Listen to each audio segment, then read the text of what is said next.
Dragonshire Curse and Infernal are my favorites, and they're the most picked, so I'm like, I'm a happy guy, I'm a happy caster, but Also want to see some other maps, you know. There are 9 maps available, maybe at least one game of Braxis or Warhead would be exciting to cast. well, as exciting as it would be, it's not happening this best of 5 G-Clef as we start things off on Dragonshire. L5 winning the coin toss will take first ban, likely to focus on Zeratol. Look again, instantly targeting Dami, saying, okay, this is one of your carry heroes, I'm going to remove that. And this is different than what the other teams, especially the lower tier teams in this tournament so far have been doing, is to target Zeratol. It just shows the respect that they have for this player who's still unable to hit his stride on Miracle. Yeah, that also gave a chance for Nastrogen to take Falstad. So Miracle was basically just out of options to just to ban out Falstad right there. And Varian taken from the beginning, of course, highly prioritized in Korea right now, so highly. Yeah, really quick lock in there as well, knowing that with first ban that we kind of forced this situation. This means Miracle has the opportunity to run the Malfurion Ragnaros, which has been the most common second rotation in this scenario with our top 4 teams. It also leaves them the potential to take Vala Tassadar, which is not, since Tassadar's rework, ever been prioritized this highly, but it's something that I know that Miracle's been really building around Vala compositions, something they're going to keep in mind.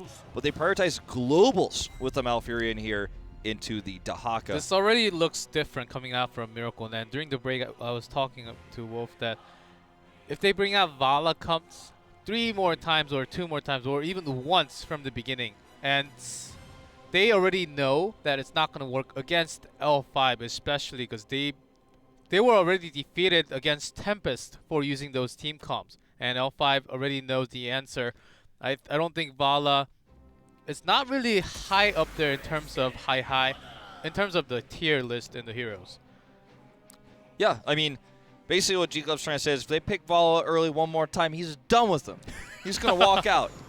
Zarya being available here means they get Rag and Zarya. Now, L5 has made Zarya work incredibly well. You look back at the Gold Club World Championship, we saw Noblesse running the Zarya, I believe, on Infernal Shrines and just basically walking down mid to win the game.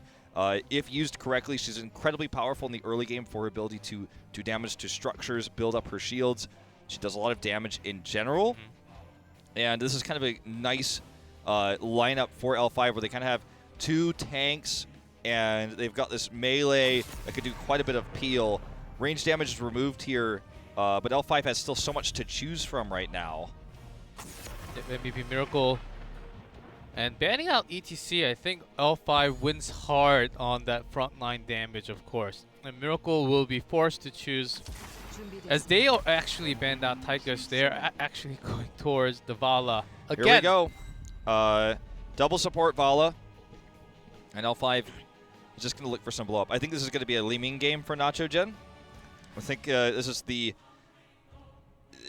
Like, Tassadar has, since the rework, we talked about this a lot yesterday, he's got a larger burst shield, which doesn't persist, and you'll have calls and things like that. But I think if you have Li Ming, you're going to have to be a lot more careful about how you use your abilities against a Tassadar right now. Yeah, we saw the combo variant taunt with that Ragnaros smash and Li Ming focusing on that skill shots. Maybe because they don't have a global hero and Swo is super comfortable on Brightwing, they may actually go for Brightwing, who knows? It could be, and it could be Brightwing into a Sergeant Hammer even. The extra protection that Zarya will provide could kind of even that out. That's the other real hero that's left in terms of meta range damages. Gul'dan as well. Gul'dan Zarya could be quite powerful. Protect him. It's going to be Li Ming though. They're going to do Li Ming into the Tassadar. I'm worried about this a little bit. But I think if you time your skill shots correctly, it could be very powerful. And they're going to take Karazim, that next level down meta healer. And right away, it is going to be Honkana playing on Muradin, highly likely. So that's going to finish up the draft. Which draft do you like better? I'm going to have to lean towards L5, to be honest. I don't think the Vala has been working very well for Miracle so far in this tournament. They may be able to change it, though, going into this first map. Dragonshire, L5, 9-0, undefeated, back-to-back international champions here. They won a finals against their opponents, MVP Miracle. Will Miracle be able to get revenge tonight? That's what we're going to find out, starting with our first map, Dragonshire.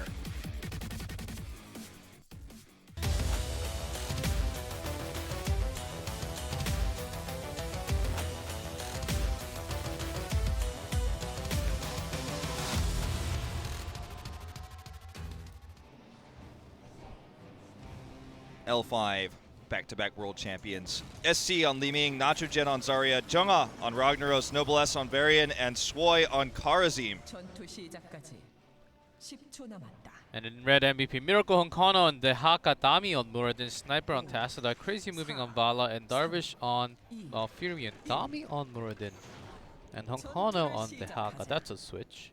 Definitely so. Not how it normally works out.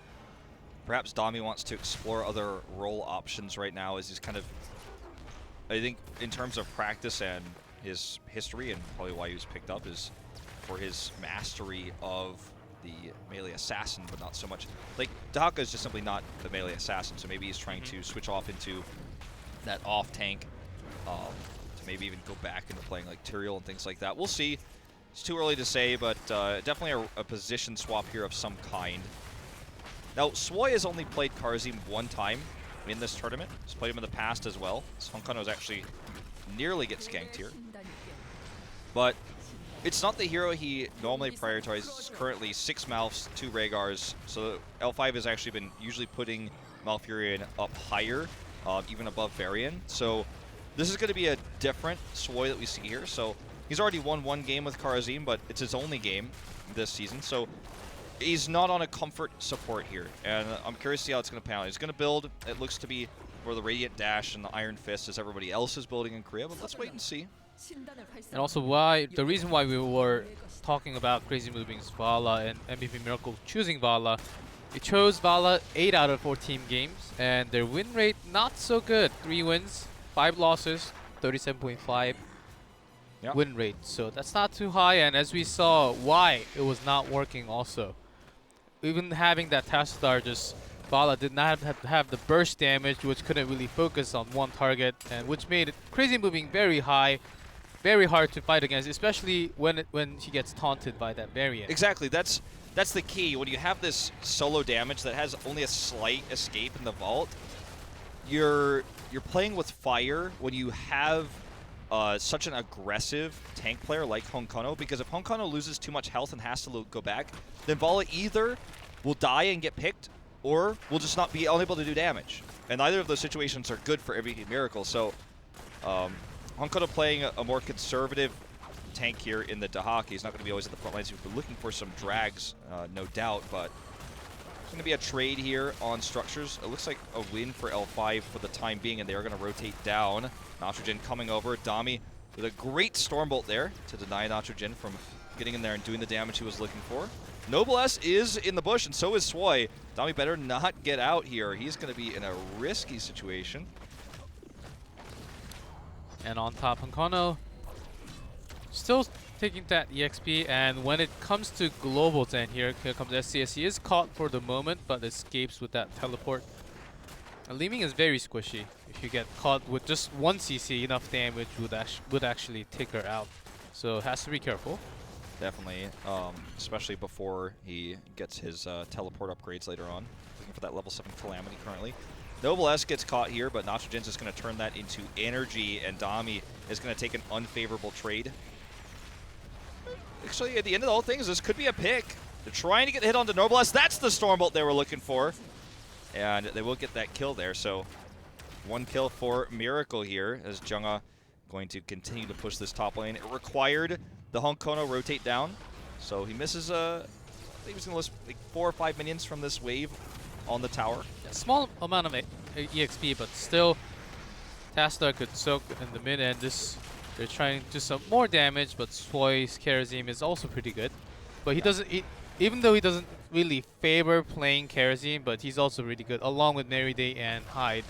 Oh, that Stormbolt prediction? Yes. That is what I like to see. It looks like Dami is having some fun with that Muradin today. Let's see how he builds it too, you know. He's got maybe a haymaker.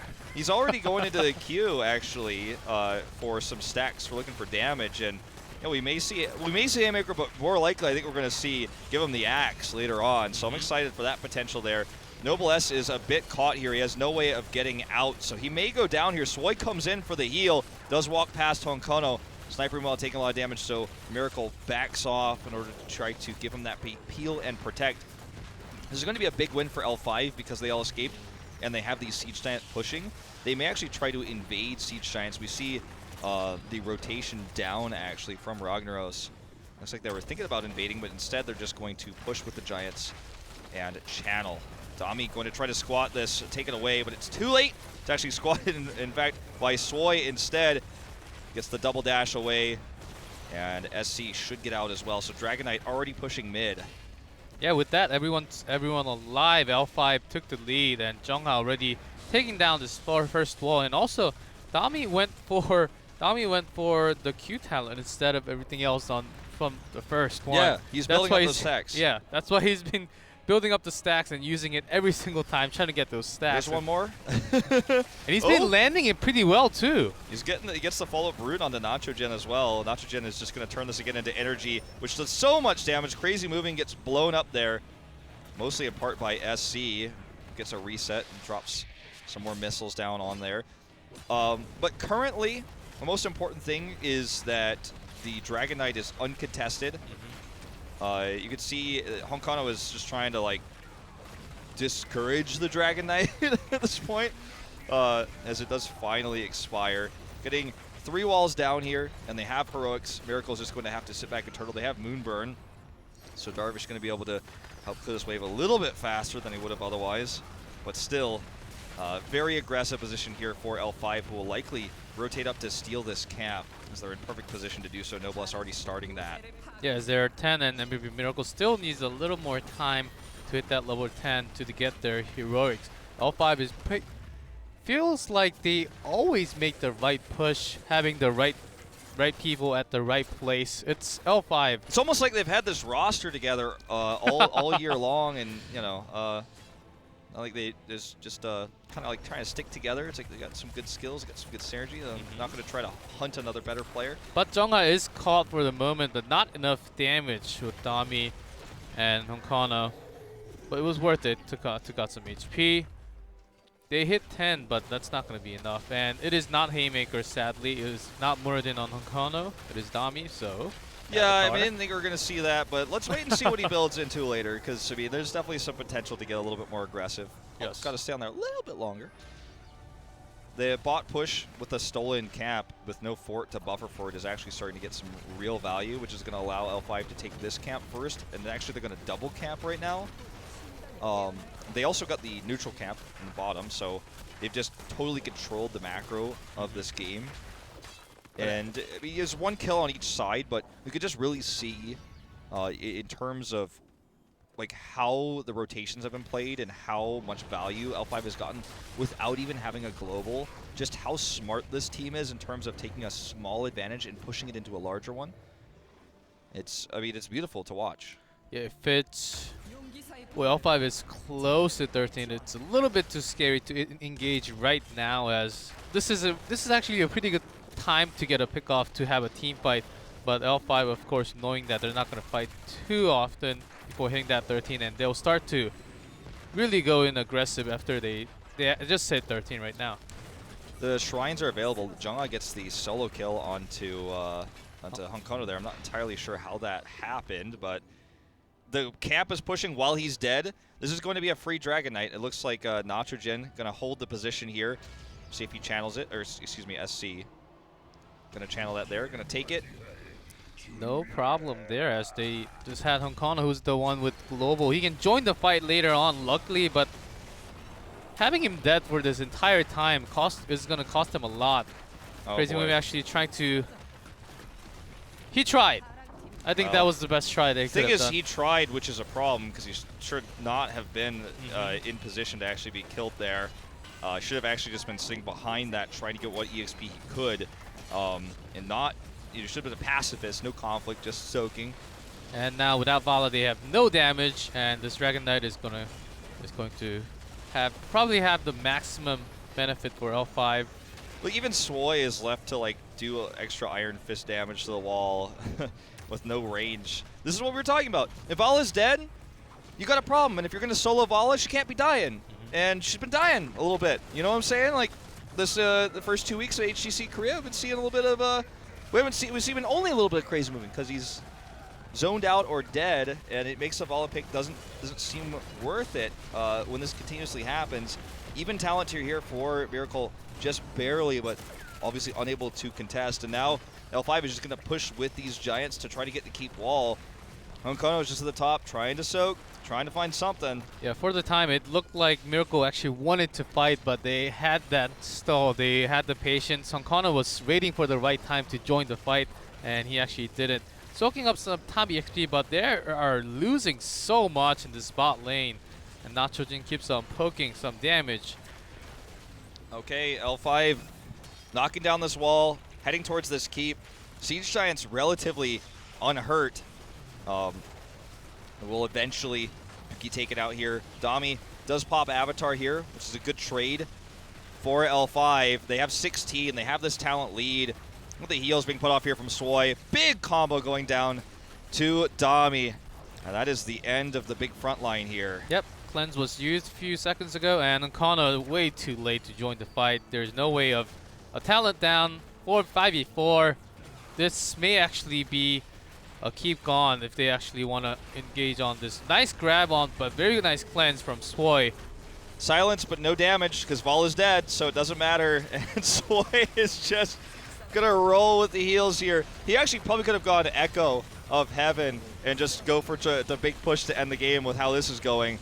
This will be a dead keep, and perhaps more. I think they're just going to rotate back and take the neutral cap. And then move over to take blue side Giants. Gonna have Jung a Hearth back. Actually, a few more Hearths here than I expected, just to make sure they're healthy. L5 looks as strong as they are always. They're not. Feel like they're a team. They don't have the roller coaster as anyone in the team. They keep strong, keep the strength together all the time, even throughout all the match. Feel like they're really working as one. Have the right shot call, listening to the shot call, making the right call is one of the biggest thing too. L5's like, you guys were hyped for today's match. That's cute. That's nice. That's nice. MVP Miracle, they're trying. They're trying their best and looking for a pick here. And Jungha not extending too much. Let's see. See how he's moving back all the time, just in case. Those kind of small moves and L5 actually going to follow all the way up. It's almost like they knew this was happening without even having vision, which is like a little terrifying. Just the thought of that is like a little bit terrifying, G-Clef. It is. They were like, well, why don't we just hide and rotate up and try to bait them into a fight? Luckily, they did check. And we will also get Dragon Knight, and since Dehaga is just pushing bot, we don't even care about that. Sniper was smart to use Oracle there. So at least that fight didn't go disastrously for them. But yes, as you mentioned, the Dragon Knight is taken because Honkono was unable to do anything about that bot lane. And this is going to be a second keep here. We're still early in the game, so Dragon Knight's not incredibly scaled up yet. So this is not going to be a core unless they get a bunch of kills here. But let's watch Crazy moving because he's the one who absolutely cannot die here. Yeah, let's see if Miracle actually, Jungha goes into Molten Core as Miracle is not 16 yet, so they're going to have a hard time fighting. Actually having better health conditions right now. Nachojin on the front line with that DK. He has that Light of the Kala, so he's got that extra armor here. Nachojin will lose the Dragon Knight. You know, we did see Dami die already, but Crazy Moving is still alive. That's the most important thing. We do see Ice Block go off here as well. Noble S going aggressively, and there's the taunt. Crazy Moving going to get that armor, but it's not enough. He goes down. Swoy barely alive. Swoy, the key player of this game in terms of healing, man. He has just been on point, and L5 will take game number 1, 10-1 over MVP Miracle. This was supposed to be the highlight match of the night, but maybe, maybe L5 has other plans. Yeah, it looks like Miracle really needs to step up, and L5 picking that Zarya. I feel like Zarya gave the right shield at the right moment, and leaving, of course, getting that reset. Honkono, we keep on saying negative things about Honkono, but solo kill on top, that was very questionable. We didn't exactly see how it happened, but it happened. Crazy Moving dying at top, at the top fort as well. it feels like a lack of discipline. But when you're up against a team that is just so careful and so calculated and so frustratingly good at controlling everything about the map, sometimes you just feel desperate. Like, no, maybe if I make that 1-star play, maybe if they make a mistake, maybe I should be here. Maybe I should be chunking him down with Vala. Maybe that way we could somehow catch up because I'm just trying to do everything I can. It's so frustrating to sit behind the fort and take EXP. That's all I can do. And so I'm going to move up. I am going to queue him, and then I'm going to die. And it's just a frustrating feeling to be up there. Yeah, we also saw this kind of pressure when you keep on losing to a certain team. Like back in the old days, TNL always losing to MVP Black. Noblesse and all the other players, they were playing great against other teams, but MVP Black, and it just feels like we're seeing the same thing over again. And MVP Miracle against L5, and they've contested several times, just not able to take off a single map of L5 many times. I think that's giving them the pressure. They're 10-0 now. L5 is in this league, and they're looking to go 12-0. I want to get 2 more wins. I mean, Black's like, oh man, we lost a game already. I guess we're just gonna get second place at best. It's just utter domination. L5 will likely have map pick going into the second map as well, so we'll see what they've got planned here. I have a feeling we might go to Sky Temple, just because that's kind of been the trend of L5 went ahead. They take that second win on Sky Temple as quickly as they can. Even also, on Cursed. Yeah, unless Cursed is also very highly picked in Korea, and